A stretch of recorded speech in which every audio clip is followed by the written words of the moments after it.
할렐루야. 우리 서로 곁에 계신 분들과 인사하십시다. 주의 사랑으로 사랑합니다. 주의 은혜 가운데 한 주간 사십시오.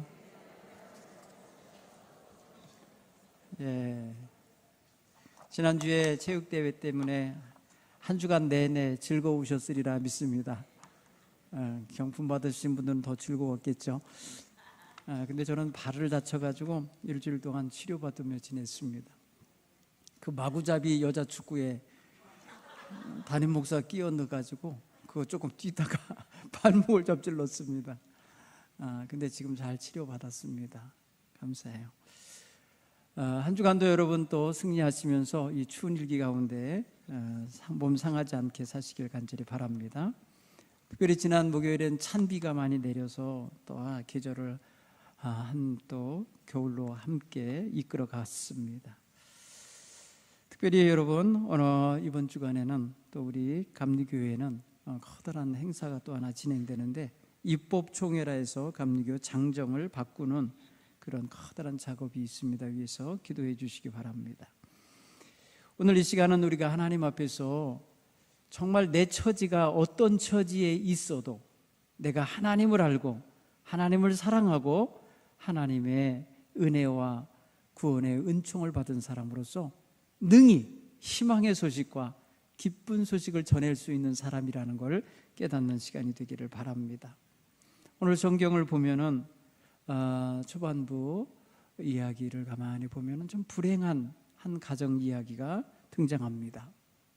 이 사람 사실 다른 사람과 상대적으로 비교하면 부족할 것이 없는 사람인데 근데 불행합니다. 그런 거 있잖아요. 남부럽지 않게 살 삶의 조건인데 불행한 사람. 다 가지고 있는데 없는 것 하나 때문에 불행해지는 사람. 그런 사람이 있어요. 오늘 우리가 만나게 되는 사람입니다. 나만이란 사람이에요. 이 사람 부귀영화를 다 가진 사람입니다. 한때 그 나라를 위기에서 건진 아주 굉장한 공을 세운 사람이기도 합니다. 성경은 그게 하나님의 도움으로 하나님의 은총을 받고 그 사람이 그렇게 나라를 구했다고 표현했어요. 그래서 나라 임금이 그를 굉장히 소중히 여겨줘요. 존귀한 자로 대접해줘요. 여러분, 임금이 존귀하게 대하는 사람은 당연히 권력이 있고요, 돈이 있고요, 명예 있고 모든 것에 영향력 있는 사람이죠. 근데 그 사람의 몸이 썩어 문드러지는 문둥병이 들었어요. 자기 몸이 고름이 흘러나오고 썩어가고 있고 폐어져 나가고 있고 새살이 돋을 수 없는 그런 고통 중에 있는 사람. 멋진 관복을 입어서 덮어놓기는 했지만 멋진 관을 쓰고 있긴 하지만 몸 속에서는 계속해서 지금 그 질병이 그를 잠식해 들어오고 있는 거예요. 그러면 그 인생이 환히 웃을 수가 없을 거예요. 괴로움을 품고 있는 사람이기 때문에 다른 사람을 대할 때 정말 자기의 본 모습을 감추고 대할 수밖에 없을 거예요. 임금 앞에서나 다른 대신들 앞에서나 자기 부하들 앞에서나 모든 종들 앞에서 아마도 허울 좋게 보이도록 했을 거예요. 그런데 속은 썩어 문드러지고 있어요. 이 현실을 제일 잘 아는 사람은 그의 아내일 거예요. 그의 아내가 수시로 드나들면서 돌봐줘야만 할 거예요. 그러니 그 아내의 얼굴에도 수심이 가득할 겁니다. 게다가 자식들에게 아버지와 접촉이 이루어지면 그 전염병이 자식에게도 가기 때문에 만나게도 하지 못했을 거예요. 함께 밥도 잘 못 먹고 함께 가족이 어울려 피부치와 끌어안아 줄 수도 없는 그런 상황. 괴로운 상황입니다. 그런데 그 가정에 또 하나의 불행한 사람이 하나 있어요. 이거는 이스라엘에서 전쟁 포로로 잡혀온 어린 소녀가 있어요. 이 사람은 자기가 오고 싶어서 온 곳이 아니라 이 적군이 쳐들어와 가지고 자기의 마을을 다 초토화시키고 자기 부모 형제 다 죽이고 자기 사로잡아 와서 자기네 집에 여종을 삼아서 살게 만들고 있는 거예요. 참 괴로울 거예요. 이 여인, 원수의 집에서 수종을 드는 여인인 거예요. 나를 사로잡아 오고 나를 불행하게 만들고 나를 슬프게 만들고 나의 모든 것을 앗아가 버린 자의 집에서 그 수발을 들어주는 여종이 되어 사는 이 소녀, 굉장히 괴로울 겁니다. 억울할 겁니다. 마음이 슬플 거예요. 자, 슬픔 가정에 슬픈 여자아이가 들어있어요. 그런데 놀라운 게 이 두 사람의 슬픔에 어떤 돌파구가 팍 트이는 장면이 하나 나옵니다. 그것은 바로 이 어린 소녀에 의해서 이루어집니다. 정말 사실은 자기를 억울하게 만들고 슬프게 만들고 자기를 불행하게 만든 이 주인, 그냥 병들어 죽었으면 좋겠죠. 내 힘으로 할 수 없으니까 하나님의 방법으로 징계하고 계시다고 생각하겠죠. 그대로 그냥 몸이 썩어져 죽어버렸으면 나를 불행하게 한 자 너도 불행해져라, 이렇게 말할 수 있겠죠. 근데 이 소녀는 그 집 안주인 밑에서 수종들다가 안주인에게 그 슬픔과 그 절망과 그 괴로운 탄식을 덜어낼 수 있는 길을 알려주는 거예요. 좀 아쉽지만 말입니다, 그런 말을 해요. 지나가는 말처럼 하는 것 같아요. 붙들고 가서 간하는 것도 아니에요. 붙들고 가서 당부하는 것도 아니라고요. 지금 지나가는 말처럼 그래요. 우리 주인이 사마리아에 계신 선지자 앞에 계셨으면 좋겠나이다. 그가 나병을 고치리이다. 희망이에요. 복음이에요. 복음. 여러분, 복음이 딴 겁니까? 기쁜 소식이 복음이잖아요. 문둥병에 걸린 사람에게 복음이 뭡니까? 문둥병에서 자유를 얻는 거예요. 치유를 받는 거예요.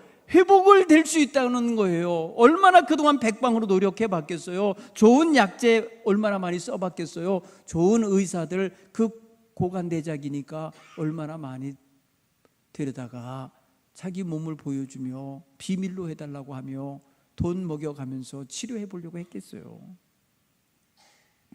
굉장히 힘들고 좌절하고 있는 그때에 희망의 소식이 오는 거예요. 여러분 생각해 보세요. 나를 불행하게 만든 사람, 나에게 손해를 준 사람, 내 미움의 대상이 돼도 충분한 사람을 위해서 기쁜 소식을 전해주고 희망의 소식을 전해주기가 쉽지 않아요. 일반적인 정서에서 오히려 무관심하게 하고 오히려 도리어 저주하고 싶은 마음이 들 수 있어요. 그런데 오늘 이 소녀는 그러지 않아요. 자기가 비록 처지가 억울하고 불행하고 슬프고 모든 것을 잃어버린 상실된 가슴앓이를 하고 사는 어린 소녀이지만, 이 소녀는 다른 사람의 불행을, 다른 사람의 절망을, 다른 사람의 아픔을 무관심하지 않고 있는 거예요. 차원이 달라요.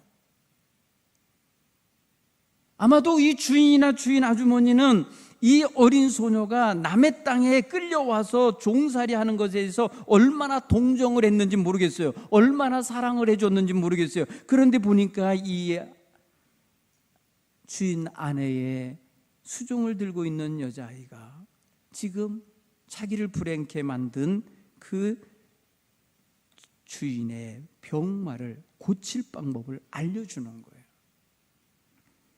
여러분, 우리 그리스도인의 위치가 이겁니다. 우리가 다른 사람보다 뭔가 더 많이 가지고 있고 행복한 조건에 있고 다른 사람에게 꿀릴 것이 없어야 기쁜 소식 전하는 게 아닙니다. 기쁜 소식은 알고 있는 사람이 전할 수 있는 거예요. 가지고 있는 사람이기 때문에 전할 수 있는 거예요. 체험한 사람이기 때문에 전할 수 있는 거예요. 여러분 그렇게 생각하시지 않습니까? 여러분들이 어느 식당 가서 맛있게 먹었으면 그 집이 자기 친척도 아니요 자기 가족도 아니어도 그 집 선전해 주지요. 내가 먹어봤으니까, 내가 맛있으니까 내가 알려주죠. 이게 얼마나 자연스러운 일입니까? 오늘 우리 복음 전하는 성도들의 모습이 이래야 돼요. 비록 나를 불행하게 만든 사람이 내 원수요, 사사롭게는 내 부모들이나 내 고국이나 자기의 어떤 집이나 모든 걸 다 파괴해버리고 자기의 가정도 자기가 지금 함께 어울려 살지 못하게 이산 가족이 되게 만든 이 사람이잖아요. 그렇게 따지면 아무것도 좋은 거 주고 싶지 않은 사람 아닙니까? 일반적인 정서로 따지면 도리어 말입니다, 공격하고 어떻게 하면 말입니다, 빨리 이 집에서 도망칠까, 이런 생각할 수 있는 위치 아닙니까? 그런데 이 소녀는 그 사람들의 가족에서 가족의 일원 같은 그런 일체감을 가지고 있고, 그런 사람들이 절망에서 벗어나 희망과 소망을 갖게 되기를 원하고, 그 주인이 비록 자기를 불행하게 했지만은 고침받기를 원하는 마음을 갖고 있어 주는 거예요. 이게 얼마나 큰 마음입니까? 우리 그리스도인은 세상에 아무리 비난을 하고 조롱을 하고 나를 환영하지 아니하고 나를 힘들게 한다 하여도 하나님이 주신 소식, 기쁜 소식을 전해주어야 할 사명을 가진 백성입니다. 우리 위치가 그렇습니다. 이 어린 소녀는 아마도 비록 남의 나라 타향에 끌려가서 부모 형제 보지 못한 채 슬픔 속에 살아도 아마도 그는 자기가 고국에서 섬기던 하나님, 그리고 그 섬기는 하나님의 종 엘리사 선지자의 놀라운 능력, 이거에 대한 확신을 갖고 있는 거예요. 그렇기 때문에 내 주인이 이스라엘에 계신 선지자 앞에 가 있으면 좋겠습니다 라고 말하는 거예요. 여러분, 이 여인은요, 하나님에 대해서 한마디도 안 해요. 하나님 앞에 갔으면 좋겠습니다 라고 하지 않아요. 하나님의 종인 엘리사, 그를 선지자라 부르며 그 앞에 가 있으면 좋겠다고 이렇게 말할 뿐이에요. 그러니까 보세요, 우리는 보통 보면 하나님을 말하고 천국을 말해야 복음 전하는 걸로 여기잖아요. 그렇지 아닌 거예요. 지금 보니까 하나님 나라, 하나님의 종이 멀리 있잖아요. 공간적으로, 지리적으로 멀리 있어요. 그리고 직접적으로 뭐랄까요, 하나님을 말하고 있는 게 아니에요. 그러나 하나님의 종 앞으로만 가도 이 사람에게 희망이 있을 거라고 하는 확신이 있잖아요. 여러분, 그때까지 이스라엘에서 엘리사가 나병 환자, 문둥병자를 고쳤다는 일 없어요. 여러분, 성경 보면 누가복음 4장이 뭐 예수님께서 말씀하신다고요. 엘리사가 자기 백성은 아무도, 나병 환자들이 많았지만 아무도 고쳐준 사람이 없는데 오직 이방 사람 이 나만을 고쳤다고 얘기를 하셔요. 결국은 뭐예요? 아직 문둥병에 걸린 사람을 고쳐줬다는 이야기를 들어본 적은 없는 거예요, 이 소녀는.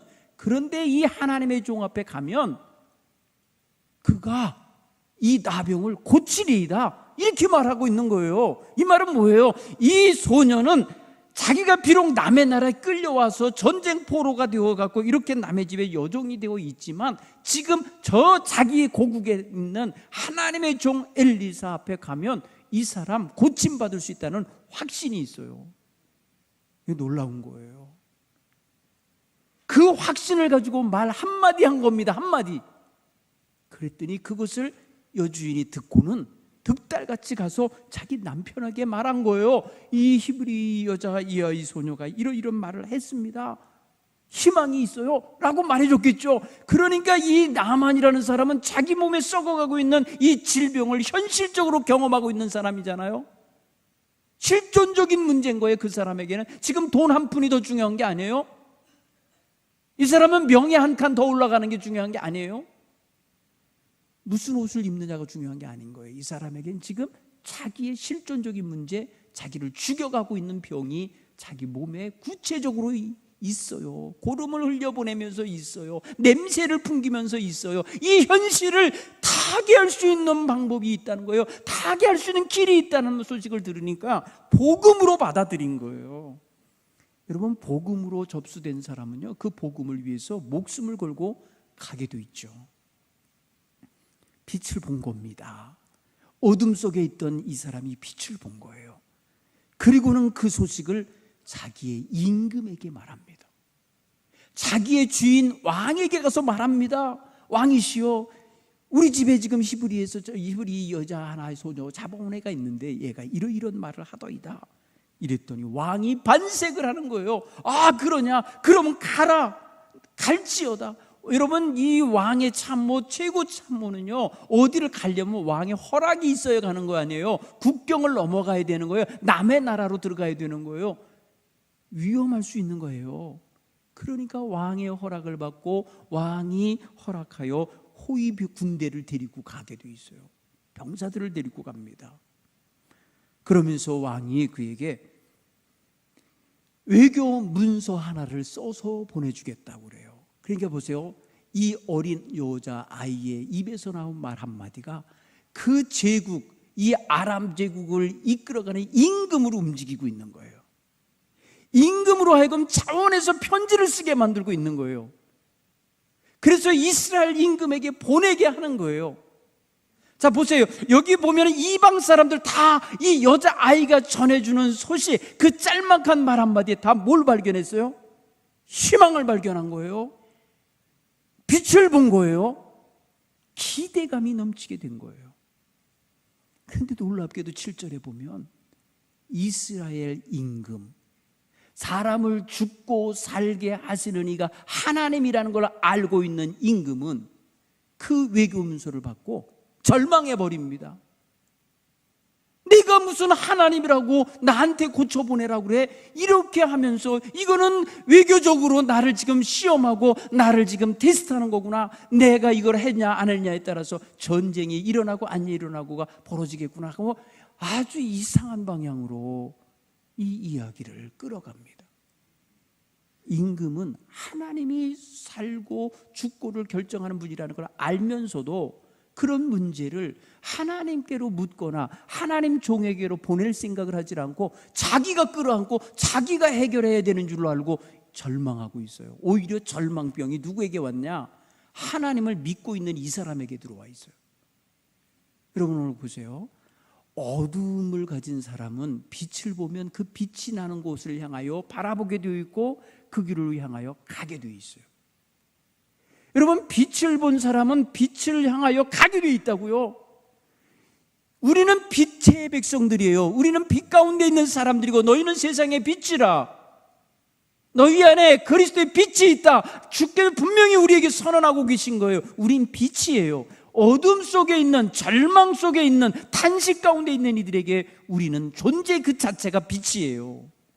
우리 예수 믿는 사람들은 그런 사람들이에요. 째째하게 살면 안 돼요. 초라하게 살면 안 돼요. 빛 대신 예수님과 함께하는 사람들이잖아요. 여러분, 우리가 예수를 믿는다고 하면서 어둠의 권세에 사로잡히면 되겠어요? 생명의 주인이 하나님인 줄을 알면서 자꾸 세상 거 염려하고 자기 능력만 계산하고 앉아 있으면 되겠어요? 아니잖아요. 오늘 이스라엘 왕은 그러고 있어요. 그런데 그 다음 절 8절을 보면 하나님의 선지자가 접수합니다. 내한테 보내세요. 그 사람 내한테 보내세요. 나에게 보내세요. 이렇게 하고서는 하나님의 사람은 그 사람이 왜 왔는지 알고 그 사람을 어떻게 처리해야 될지 알고 그 사람을 통해서 하나님이 영광 받으실 걸 알고 있어요. 사랑하는 성도 여러분, 작은 여자아이, 슬픔 속에 있는 여자, 자기 처지도 정말 누구에 보면은 내세울 거 없는 처지에 있는 소녀가 그가 믿는 하나님의 종 엘리사 선지자 앞에만 가도 이 병은 나을 수 있다는 희망의 메시지를 전하니까 이게 그 집안은 물론이요, 그 종복들은 물론이요, 그 나라 임금까지 거기에 총동원됩니다. 다 움직입니다. 기가 막히죠. 오늘 이것입니다. 우리가 비록 처지가 약해도, 다른 사람보다 열등해도, 다른 사람에게 내세울 것 없어도 우리에게 있는 것, 세상에 없고 우리에게 있는 것이 있잖아요. 바로 예수 복음이에요. 하나님 나라 소망이에요. 하나님을 믿는 믿음이에요. 이것이 있는 사람들은 어디에 놓아도 희망이어야 합니다. 어디에 놓아도 소망을 전하는 사람이 되어야 하는 거예요. 영향력 있는 사람인 거예요. 여러분, 오늘 이 작은 소녀 같은 위치에 있을지라도 한 나라 임금까지 움직이게 만들고 그 나라 최고 사령관을 구원해내는 이 놀라운 역사를 보십시오. 여러분, 이야기 끝까지 여러분들이 읽으셔야 돼요. 가셔서 놀라운 결과가 나와요. 사랑하는 성도 여러분, 이 하나님의 선지자와 나아만은 얼굴을 만나고 대하지도 않아요. 말만 합니다. 가서 요단강문에 7번 네 몸 씻어라 라고 하는 말만 해요.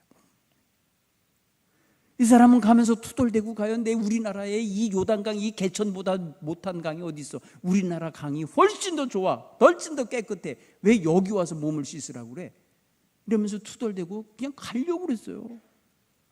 그때에 그의 종들, 그동안 그 문둥병 든 주인의 옷을 빨아야 되고 씻어야 되고 그 뒷수발하면서 고난당했던 그 종들이 설득합니다. 여러분, 종들이 훨씬 더 큰 믿음을 갖고 있어요. 아니 주인님, 더 어려운 일을 하라고 그래도 해야 되는데, 아니 가서 몸 씻으라는 이 쉬운 일을 시켰는데 이거를 거부하십니까? 해보세요. 여러분, 그 교만하고 자만하고 도도한 그 나만을 이 종들이 설득해냅니다. 이 종들 같은 역할이 또 우리 그리스도인의 역할이에요. 아무 힘이 없지만 주인의 마음을 바꿔놔 줍니다. 그래서 7번을 드나들게 만듭니다. 그래서 깨끗하게 치유되는 회복의 역사를 경험합니다.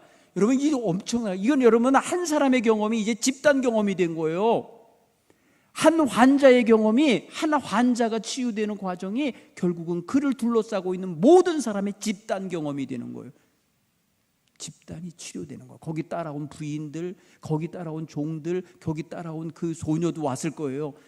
이 모든 걸 보면서 얼마나 기뻐했겠어요. 여러분, 성경에 기록되어 있지 않지만 그 행간을 읽어보면요, 멋진 축제가 벌어지는 순간이 되는 거예요. 여러분, 이 나만이 치유받고 그냥 간 게 아니잖아요. 너무 기뻐갖고 살해하고 싶어서 자기가 자기 집에서 올 때 가지고 온 은 10달란트, 금 6,000개, 의복 10벌을 그대로 엘리사 선지자, 얼굴도 보여준 적이 없는, 말만 하고 있는 그 사람에게, 내다보지도 않는 그에게 다 주고 가고 싶은 마음이 들어서 다 쏟아놓으려 할 때에 하나님의 종은 받지 않았어요. 하나님은 받지 않아. 지금 이걸 받을 때가 아니다. 받지 않고 돌려보내는. 그때 그 사람이 가면서 말하잖아요. 그러면 나에게 하나의 청이 있으니 들어주십시오. 바로 이 이스라엘의 이 땅의 흙을 나귀에게 싣고 갈 만큼 좀 주십시오. 자루에다가 이 땅 흙을 좀 퍼가게 해 주십시오. 그래서 그 흙을 퍼가서 뭘 하는 거예요? 자기 집들, 자기가 걸어다니는 모든 길에 뿌리고 싶은 거예요. 그리고 매일 나를 치유하신 하나님의 땅, 하나님 백성이 사는 땅의 흙을 자기도 밟고 싶은 거예요. 여러분, 여기서 이 사람이 개종하잖아요. 개종합니다. 그의 입에서 나온 말이 뭐예요? 이스라엘에만 참된 하나님이 계심을 내가 알았나이다. 이스라엘의 하나님이 진짜 하나님인 걸 내가 이제 알았다는 거예요. 그리고 내가 돌아가서 내가 하나님 외에 다른 신에게는 희생 제사를 드리지 않겠습니다. 자기 나라에도 우상이 있거든요. 평소에 섬기고 있었거든요. 다 포기하는 거예요. 하나님만을 섬기겠습니다. 사랑하는 성도 여러분, 여자아이의 이 희망의 말 한마디가 결국은 뭘 만들어내나 보세요. 그 집안의 어둠을 다 몰아내고요, 그 집안에 하나님 경외하는 신앙이 딱 들어가 자리 잡게 만들고 있다는 사실이에요. 결국은 이 여자아이가 포로로 끌려간 거를, 그래서 결론적으로 이렇게 유추해 보면 하나님이 복음을 전하도록 보냈구나, 하나님이 거기에 보낸 거구나 라는 게 느껴져요. 사랑하는 성도 여러분, 오늘 저와 여러분은 어떤 처지에 있어도 희망을 말하는 성도들이 되셔야 할 줄 믿습니다. 예수 믿고 사는데 입에서 투덜거리고 입에서 불평하고 남 헐뜯고 남 욕하는 일에나 앞장서는 사람이 되면 안 돼요. 나를 억울하게 하고 나를 힘들게 했을지라도 그에게 축복의 말을 할 수 있는 그 정도의 사람이 되어야 돼요. 오늘 저와 여러분 정말 절망 중에 있는 이에게 희망을 전할 수 있는, 빛을 전할 수 있는 성도들이 다 되시길 간절히 축원합니다. 기도하겠습니다.